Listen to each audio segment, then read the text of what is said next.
Au commencement, il n'y avait rien, rien de ce que nous connaissons, rien de ce que nous voyons.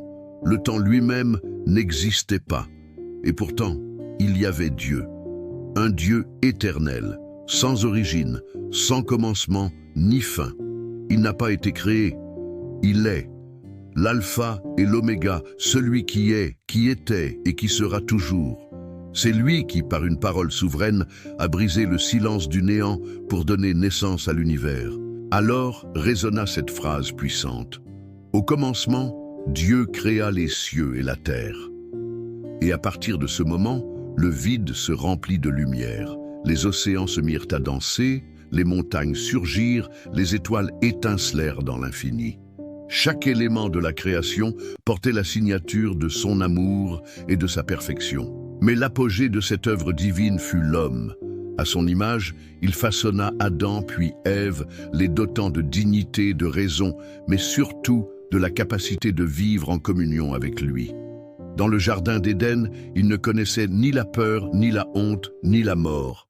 Ils marchaient avec Dieu dans une harmonie parfaite, comme des enfants marchant la main dans la main avec leur Père. Pourtant, cette perfection ne dura pas, car au cœur de ce paradis, un choix fut donné. Dieu plaça l'homme devant une décision, rester fidèle à sa parole ou céder à la tentation du fruit défendu. Et dans un moment tragique, Adam et Ève écoutèrent la voix du serpent plutôt que celle de leur Créateur. Ce geste, en apparence si simple, ouvrit une brèche. La désobéissance entra, et avec elle le péché, la souffrance et la mort. À partir de ce jour, l'humanité porta une blessure profonde. La communion avec Dieu fut rompue, le paradis fut perdu. Mais Dieu, dans sa miséricorde, n'abandonna pas l'homme. Dès le commencement, au milieu même du jugement, une promesse surgit. Un sauveur viendrait un jour écraser la tête du serpent. L'histoire biblique est dès lors marquée par cette tension. L'homme chute sans cesse, mais Dieu relève, restaure et prépare le chemin de la rédemption. Adam et Ève donnèrent naissance à Caïn et Abel. Mais le péché, déjà enraciné dans le cœur humain, manifesta sa violence. Par jalousie, Caïn tua son frère Abel. Le premier meurtre entachait la nouvelle humanité. Pourtant, Dieu ne laissa pas l'histoire s'arrêter là. Une nouvelle lignée naquit par Seth, un fils à travers lequel une descendance attachée à Dieu allait se lever. Mais avec le temps, la terre se remplit de violence. Les hommes choisirent la corruption et l'idolâtrie plutôt que la fidélité. Le cœur de Dieu fut attristé. Alors vint le jugement, le déluge. Seul Noé trouva grâce aux yeux du Seigneur. Dieu l'appela à construire une arche, un immense refuge de bois pour lui, sa famille et les animaux de chaque espèce. Pendant que la pluie tombait 40 jours et 40 nuits, engloutissant montagnes et vallées, l'arche flottait, préservant la vie. C'était à la fois un acte de justice et un acte de miséricorde. Dieu détruisait la corruption, mais offrait un nouveau départ. Après le déluge, l'humanité se multiplia à nouveau par les fils de Noé, Sem, Cham et Japheth. De leurs descendants naquirent les grandes nations qui peuplèrent la terre. Mais l'orgueil humain ne tarda pas à ressurgir. À Babel, les hommes cherchèrent à construire une tour qui toucherait le ciel, un monument à leur gloire plutôt qu'à celle de Dieu. Alors Dieu confondit leurs langues, dispersant les peuples aux quatre coins de la terre. C'est alors qu'un homme apparaît sur la scène de l'histoire, Abraham, plus tard appelé Abraham. Dieu l'appelle à quitter sa terre, à marcher par la foi vers une destination inconnue. Et avec lui commence une promesse grandiose. Je ferai de toi une grande nation. En toi, toutes les familles de la terre seront bénies. Abraham, malgré ses doutes et ses faiblesses, choisit de faire confiance à Dieu. Et cette foi le plaça au cœur du plan divin.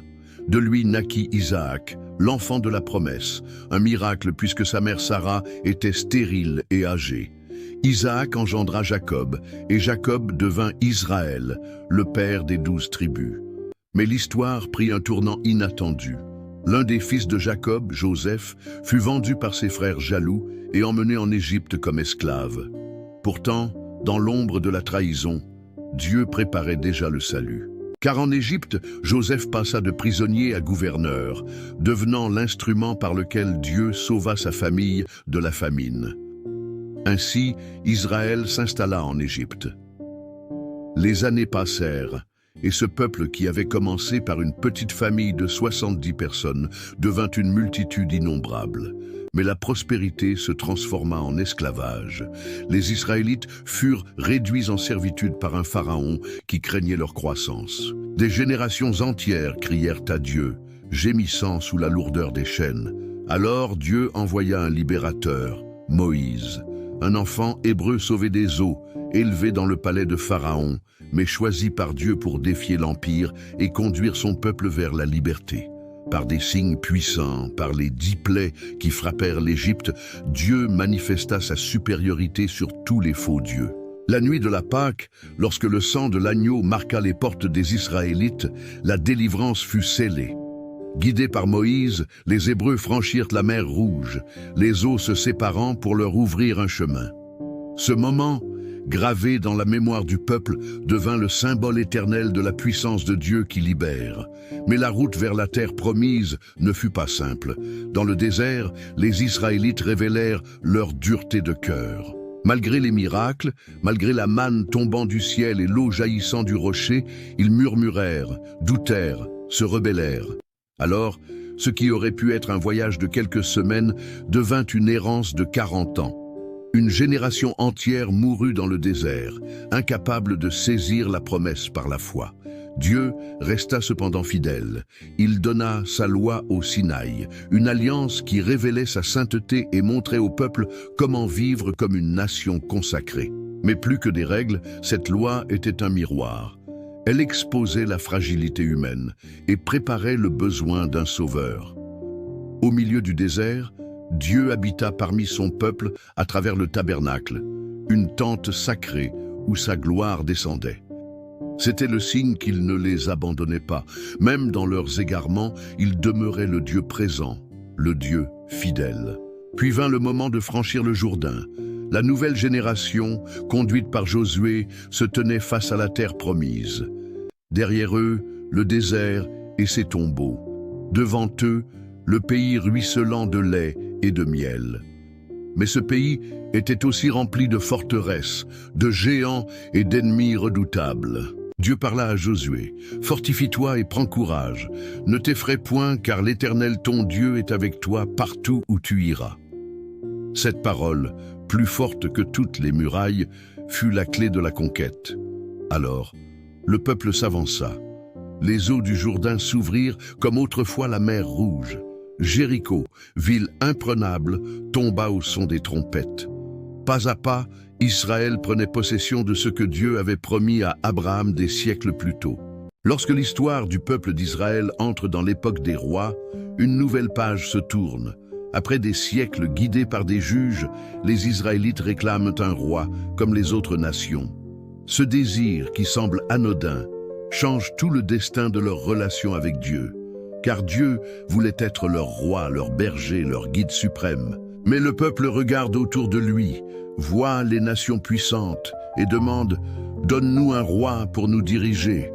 Samuel, prophète et dernier juge d'Israël, est attristé par cette demande. Mais Dieu lui dit « Ce n'est pas toi qu'il rejette, c'est moi qu'il rejette, afin que je ne règne plus sur eux. » Et ainsi commence la monarchie en Israël. Le premier roi choisi est Saül. Grand, beau, impressionnant à l'œil, Saül incarne ce que le peuple attend d'un roi humain. Mais rapidement, ses failles apparaissent. Il est orgueilleux, impulsif, désobéissant. Il cherche la gloire personnelle au lieu de l'obéissance à Dieu. Alors que la royauté devait être le signe d'un peuple uni sous Dieu, elle devient un miroir de la faiblesse humaine. Saül échoue, et son règne est marqué par des tensions, des guerres incessantes et un cœur qui se détourne du Seigneur. Mais au cœur de cet échec, Dieu prépare une nouvelle étape. Un jeune berger de Bethléem, David, est choisi. David n'a pas l'apparence d'un roi.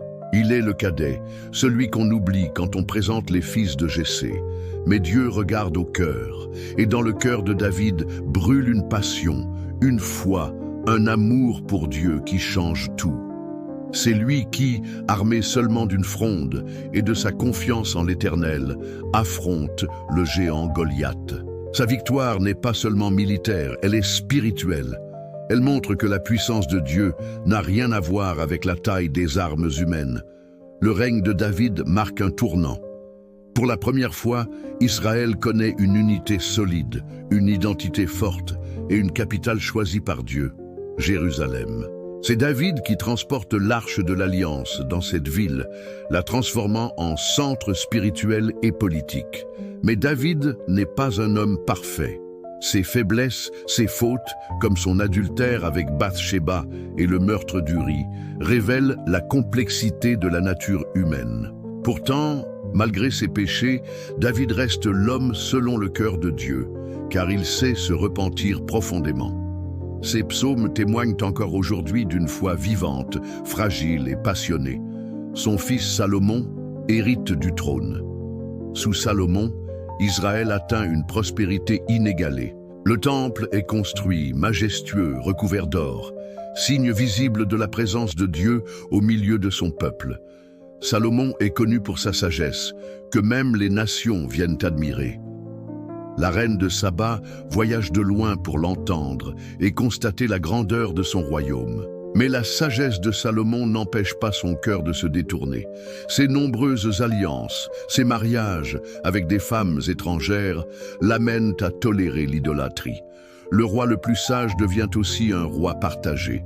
Et cette division intérieure prépare une fracture encore plus grande dans la nation.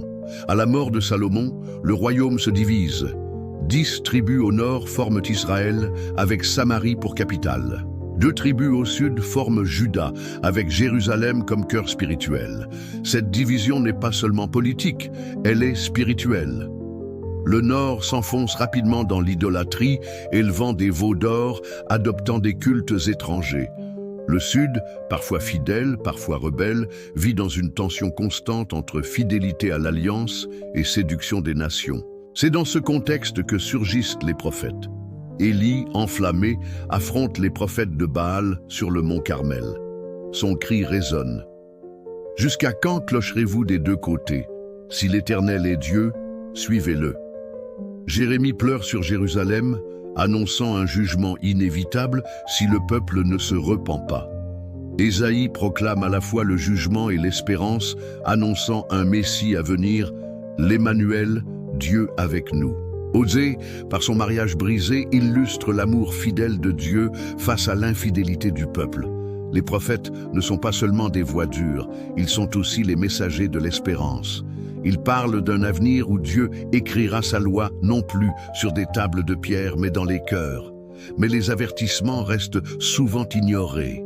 Israël, le royaume du Nord, tombe le premier. Assyrie envahit, détruit et déporte les tribus. Elles disparaissent presque dans l'histoire, devenant les 10 tribus perdues. Juda, le royaume du Sud, résiste un peu plus longtemps, mais finit lui aussi par tomber. Babylone, puissance émergente, envahit Jérusalem, brûle le temple et emmène les habitants en exil.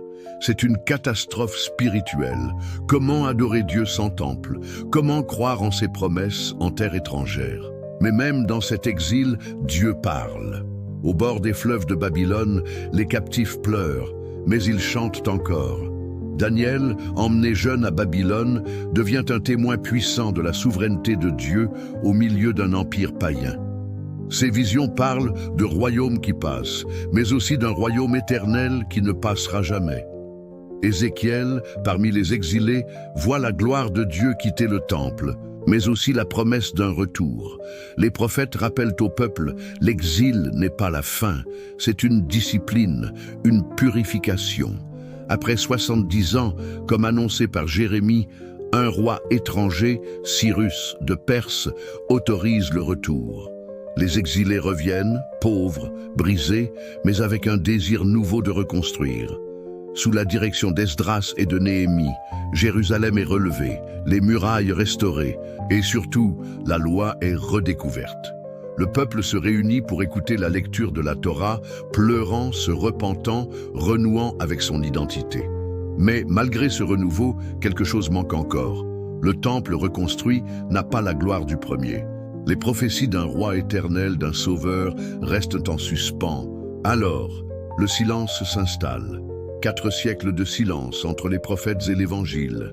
4 siècles où Israël vit sous la domination de puissances successives, Perse, Grèce, Rome.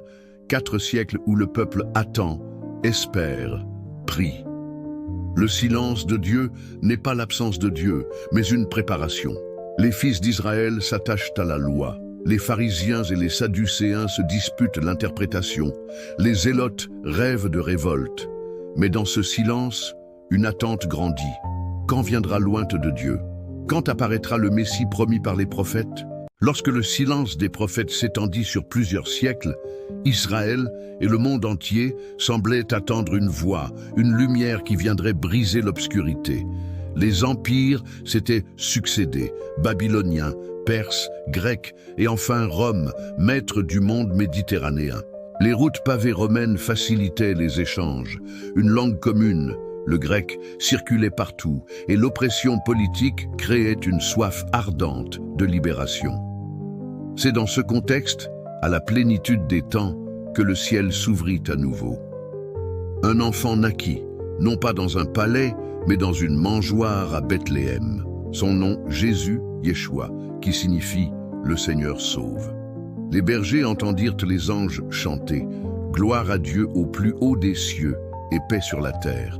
Les mages, venus d'Orient, suivirent une étoile mystérieuse et apportèrent des présents royaux.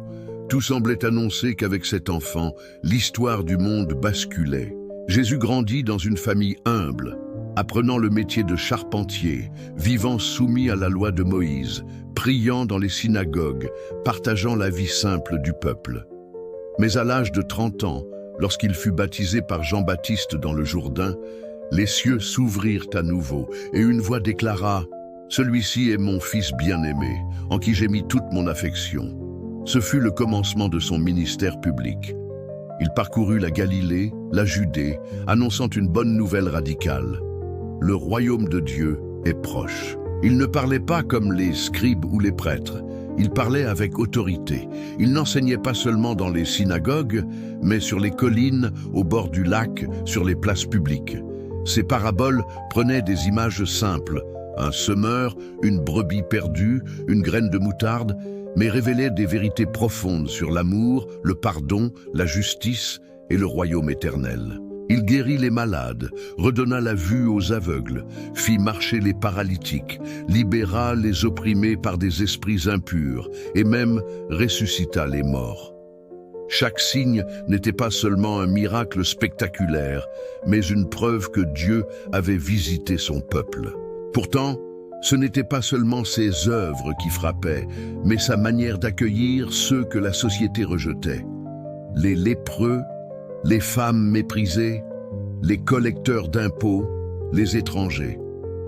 Il renversait les barrières religieuses et sociales, proclamant que le Père céleste cherchait chaque cœur sincère. Mais cette révolution spirituelle dérangeait les autorités. Les chefs religieux voyaient leur pouvoir menacé et les Romains redoutaient une insurrection. Alors que la foule l'acclamait comme le Messie attendu, les complots s'organisaient pour le faire taire. Au cours d'un dernier repas avec ses disciples, il prit du pain et du vin, annonçant que son corps serait livré et que son sang serait versé pour une nouvelle alliance. Dans le jardin de Gethsémanée, il pria en larmes, acceptant la coupe du sacrifice. Bientôt, Judas le trahit. Il fut arrêté, jugé injustement, flagellé et condamné à la crucifixion. Sur la croix, il porta le poids du péché du monde. Le ciel s'obscurcit, la terre trembla, et dans un cri ultime, il remit son esprit au Père. Tout semblait fini. Ses disciples étaient dispersés, abattus, perdus. Mais au 3e jour, l'inimaginable se produisit. Le tombeau était vide. Des anges annoncèrent « Il est ressuscité ». Jésus apparut à Marie de Magdala, aux disciples, à des centaines de témoins. La mort avait été vaincue. La résurrection confirmait qu'il était vraiment le Fils de Dieu, le Sauveur promis. 40 jours après, il monta au ciel, confiant à ses disciples une mission qui allait transformer le monde. Allez, faites de toutes les nations des disciples. Le jour de la Pentecôte, l'Esprit Saint descendit comme un vent puissant, remplissant les apôtres de feu et de courage. Pierre, autrefois tremblant, proclama avec puissance que Jésus est Seigneur et Messie. 3000 personnes crurent ce jour-là. L'Église était née. À partir de Jérusalem, la bonne nouvelle se répandit en Samarie, puis jusqu'aux confins de l'Empire. Les apôtres prêchaient dans les synagogues, sur les places, dans les maisons.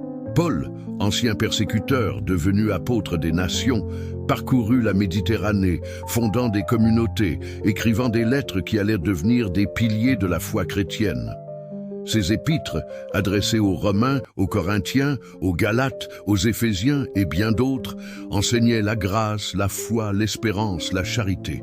Elles rappelaient que le salut n'était pas par les œuvres de la loi, mais par la foi en Jésus-Christ, mort et ressuscité pour nous.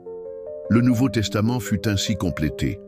4 évangiles qui racontent la vie de Jésus, les actes des apôtres qui relatent la naissance de l'Église, les lettres apostoliques qui forment un guide de vie spirituelle, et enfin l'Apocalypse, vision donnée à Jean. Ce dernier livre dévoile la lutte ultime entre le bien et le mal, la victoire finale de l'agneau et la promesse d'un ciel nouveau et d'une terre nouvelle où il n'y aura plus de larmes, plus de mort, plus de douleur.